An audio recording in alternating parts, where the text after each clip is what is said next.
Historia del tiempo. Del Big Bang a los agujeros negros. Stephen Hawking. Capítulo 4. El principio de incertidumbre. El éxito de las teorías científicas, y en particular el de la teoría de la gravedad de Newton, llevó al científico francés Marqués de Laplace a argumentar a principios del siglo XIX que el universo era completamente determinista. Laplace sugirió que debía existir un conjunto de leyes científicas que nos permitirían predecir todo lo que sucediera en el universo, con tal de que conociéramos el estado completo del universo en un instante de tiempo. Por ejemplo, si supiéramos las posiciones y velocidades del Sol y de los planetas en un determinado momento, podríamos usar entonces las leyes de Newton para calcular el estado del sistema solar en cualquier otro instante. El determinismo parece bastante obvio en este caso, pero Laplace fue más lejos hasta suponer que había leyes similares gobernando todos los fenómenos, incluido el comportamiento humano. La doctrina del determinismo científico fue ampliamente criticada por diversos sectores que pensaban que infringía la libertad divina de intervenir en el mundo, pero, a pesar de ello, constituyó el paradigma de la ciencia hasta los primeros años de nuestro siglo.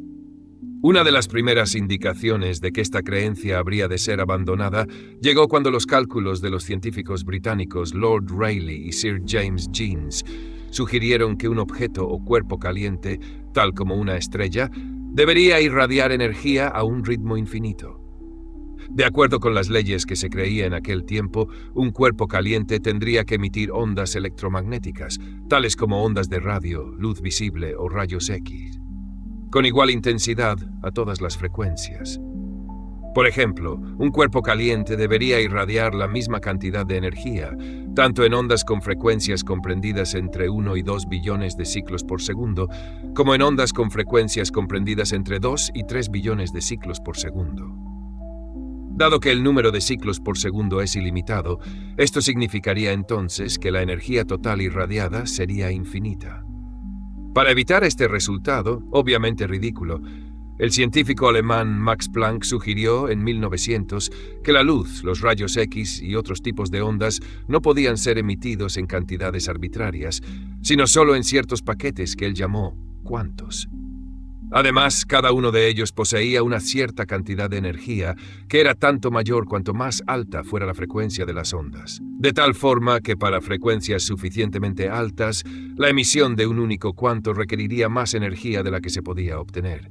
Así, la radiación de altas frecuencias se reduciría y el ritmo con el que el cuerpo perdía energía sería, por lo tanto, finito. La hipótesis cuántica explicó muy bien la emisión de radiación por cuerpos calientes, pero sus aplicaciones acerca del determinismo no fueron comprendidas hasta 1926, cuando otro científico alemán, Werner Heisenberg, formuló su famoso principio de incertidumbre.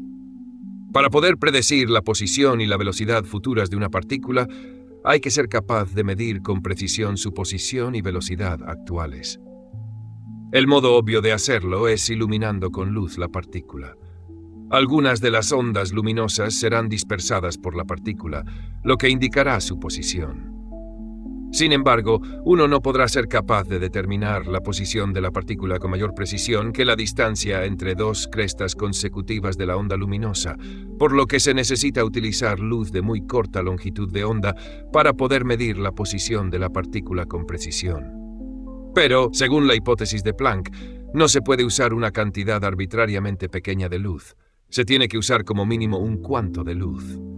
Este cuanto perturbará la partícula, cambiando su velocidad en una cantidad que no puede ser predicha. Además, cuanto con mayor precisión se mida la posición, menor habrá de ser la longitud de onda de la luz que se necesite, y por lo tanto, mayor será la energía del cuanto que se haya de usar. Así la velocidad de la partícula resultará fuertemente perturbada.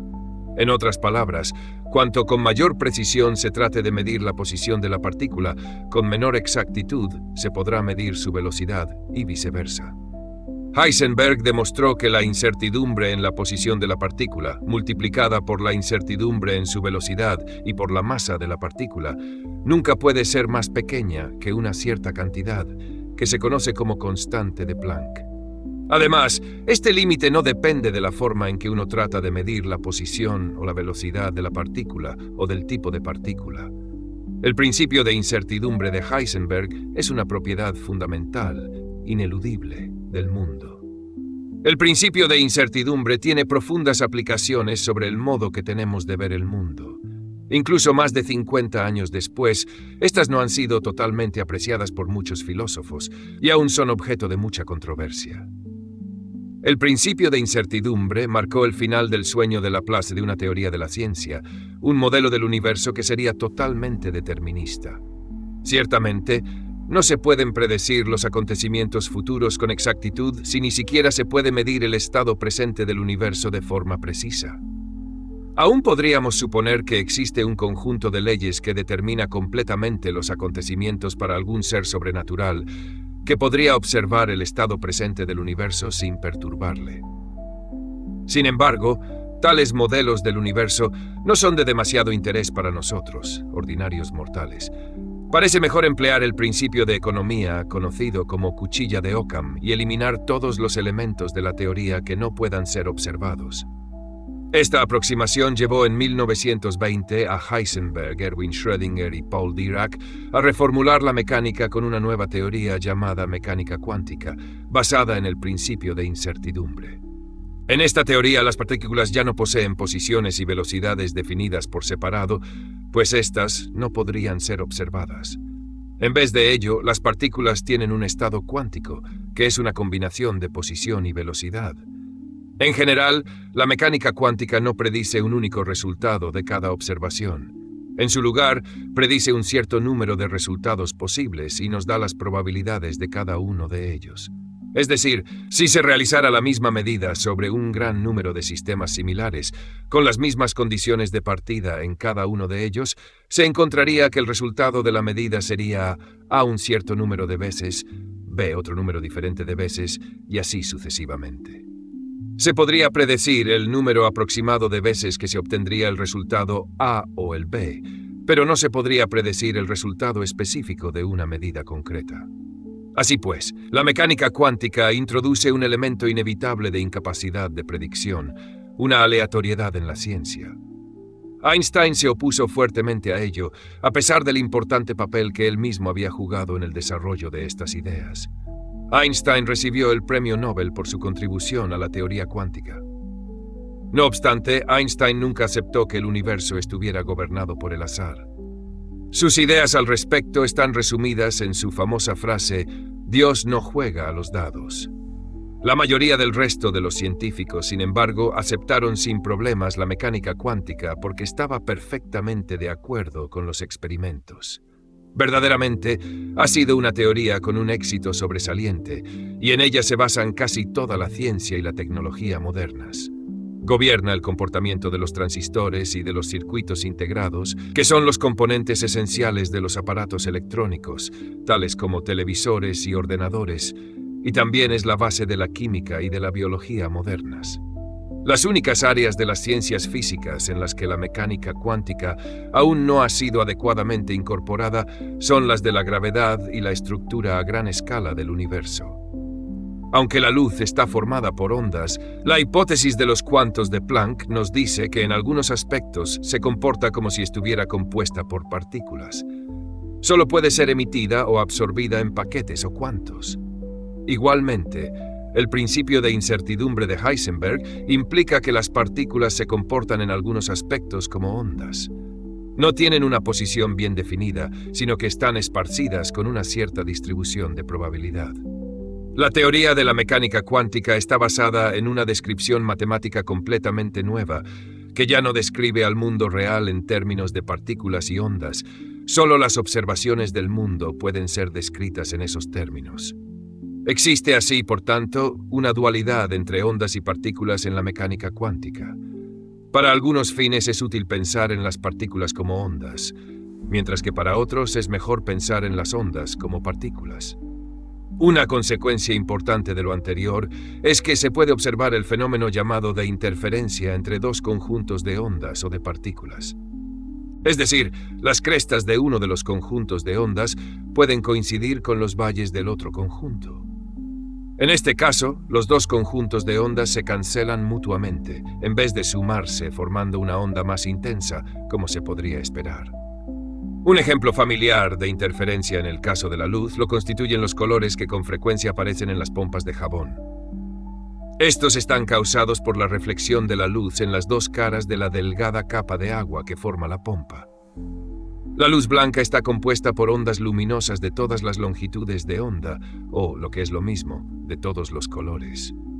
Para ciertas longitudes de onda, las crestas de las ondas reflejadas en una cara de la pompa de jabón coinciden con los valles de la onda reflejada en la otra cara. Los colores correspondientes a dichas longitudes de onda están ausentes en la luz reflejada, que por lo tanto se muestra coloreada. La interferencia también puede producirse con partículas debido a la dualidad introducida por la mecánica cuántica. Un ejemplo famoso es el experimento llamado de las dos rendijas. Consideremos una fina pared con dos rendijas paralelas. En un lado de la pared se coloca una fuente luminosa de un determinado color, es decir, de una longitud de onda particular. La mayor parte de la luz chocará contra la pared, pero una pequeña cantidad atravesará las rendijas. Supongamos entonces que se sitúa una pantalla en el lado opuesto, respecto de la pared, de la fuente luminosa. Cualquier punto de la pantalla recibirá luz de las dos rendijas. Sin embargo, la distancia que tiene que viajar la luz desde la fuente a la pantalla, atravesando cada una de las rendijas, será, en general, diferente. Esto significará que las ondas provenientes de las dos rendijas no estarán en fase entre sí cuando lleguen a la pantalla. En algunos lugares las ondas se cancelarán entre sí y en otros se reforzarán mutuamente. El resultado es un característico diagrama de franjas luminosas y oscuras. Lo más notable es que se obtiene exactamente el mismo tipo de franjas si se reemplaza la fuente luminosa por una fuente de partículas, tales como electrones, con la misma velocidad, lo que significa que las ondas correspondientes poseen una única longitud de onda.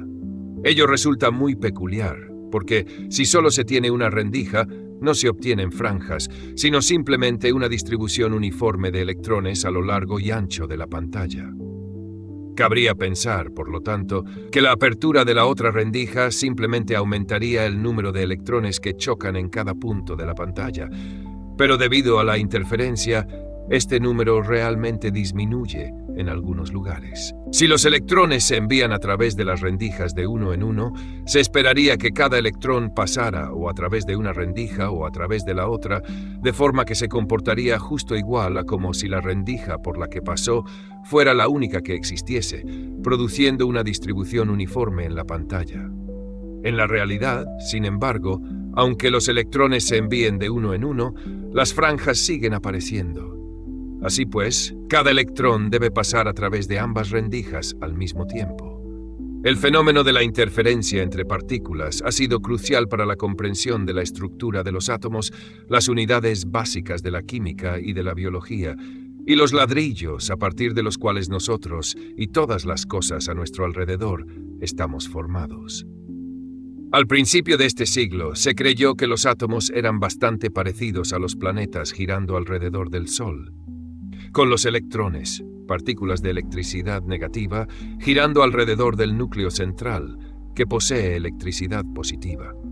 Se supuso que la atracción entre la electricidad positiva y la negativa mantendría a los electrones en sus órbitas, de la misma manera que la atracción gravitatoria entre el Sol y los planetas mantiene a estos en sus órbitas.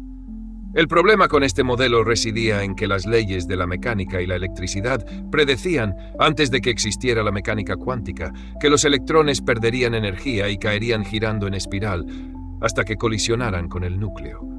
Esto implicaría que el átomo, y en realidad toda la materia, debería colapsarse rápidamente a un estado de muy alta densidad. Una solución parcial a este problema la encontró el científico danés Niels Bohr en 1913. Sugirió que quizás los electrones no eran capaces de girar a cualquier distancia del núcleo central, sino solo a ciertas distancias específicas. Si también se supusiera que solo uno o dos electrones podían orbitar a cada una de estas distancias, se resolvería el problema del colapso del átomo, porque los electrones no podrían caer en espiral más allá de lo necesario para llenar las órbitas correspondientes a las menores distancias y energías. Este modelo explicó bastante bien la estructura del átomo más simple, el hidrógeno, que solo tiene un electrón girando alrededor del núcleo. pero no estaba claro cómo se debería extender la teoría a átomos más complicados. Además, la idea de un conjunto limitado de órbitas permitidas parecía muy arbitraria.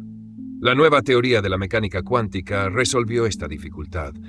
Reveló que un electrón girando alrededor del núcleo podría imaginarse como una onda, con una longitud de onda que dependía de su velocidad. Existirían ciertas órbitas cuya longitud correspondería a un número entero, es decir, un número no fraccionario de longitudes de onda del electrón. Para estas órbitas, las crestas de las ondas estarían en la misma posición en cada giro, de manera que las ondas se sumarían. Estas órbitas corresponderían a las órbitas permitidas de Bohr. Por el contrario, para órbitas cuyas longitudes no fueran un número entero de longitudes de onda, cada cresta de la onda sería finalmente cancelada por un valle, cuando el electrón pasara de nuevo. Estas órbitas no estarían permitidas. Un modo interesante de visualizar la dualidad onda-partícula es a través del método conocido como suma sobre historias posibles, inventado por el científico norteamericano Richard Feynman. En esta aproximación, la partícula se supone que no sigue una única historia o camino en el espacio-tiempo, como haría en una teoría clásica, en el sentido de no cuántica. En vez de esto, se supone que la partícula va de A a B a través de todos los caminos posibles. A cada camino se le asocia un par de números. Uno representa el tamaño de una onda y el otro representa la posición en el ciclo, es decir, si se trata de una cresta o de un valle, por ejemplo. La probabilidad de ir de A a B se encuentra sumando las ondas asociadas a todos los caminos posibles. Si se compara un conjunto de caminos cercanos, en el caso general, las fases o posiciones en el ciclo diferirán enormemente. Esto significa que las ondas asociadas con estos caminos se cancelarán entre sí casi exactamente. Sin embargo, para algunos conjuntos de caminos cercanos, las fases no variarán mucho de uno a otro. Las ondas de estos caminos no se cancelarán. Dichos caminos corresponden a las órbitas permitidas de Bohr. Con estas ideas, puestas en forma matemática concreta, fue relativamente sencillo calcular las órbitas permitidas de átomos complejos e incluso de moléculas, que son conjuntos de átomos unidos por electrones, en órbitas que giran alrededor de más de un núcleo. Y dado que la estructura de las moléculas, junto con las reacciones entre ellas, son el fundamento de toda la química y la biología, la mecánica cuántica nos permite, en principio, predecir casi todos los fenómenos a nuestro alrededor, dentro de los límites impuestos por el principio de incertidumbre. En la práctica, sin embargo, los cálculos que se requieren para sistemas que contengan a más de unos pocos electrones son tan complicados que no pueden realizarse. La teoría de la relatividad general de Einstein parece gobernar la estructura a gran escala del universo. Es lo que se llama una teoría clásica, es decir, no tiene en cuenta el principio de incertidumbre de la mecánica cuántica, como debería ser para ser consistente con otras teorías. La razón por la que esto no conduce a ninguna discrepancia con la observación es que todos los campos gravitatorios que normalmente experimentamos son muy débiles.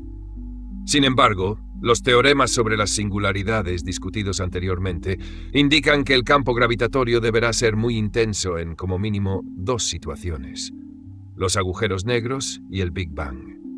En campos así de intensos, los efectos de la mecánica cuántica tendrán que ser importantes. Así, en cierto sentido, la relatividad general clásica, al predecir puntos de densidad infinita, predice su propia caída, igual que la mecánica clásica, es decir, no cuántica, predijo su caída, al sugerir que los átomos deberían colapsarse hasta alcanzar una densidad infinita. Aún no tenemos una teoría consistente completa que unifique la relatividad general y la mecánica cuántica, pero sí que conocemos algunas de las características que debe poseer. Las consecuencias que éstas tendrían para los agujeros negros y el Big Bang se describirán en capítulos posteriores. Por el momento, sin embargo, volvamos a los intentos recientes de ensamblar las teorías parciales de las otras fuerzas de la naturaleza en una única teoría cuántica unificada.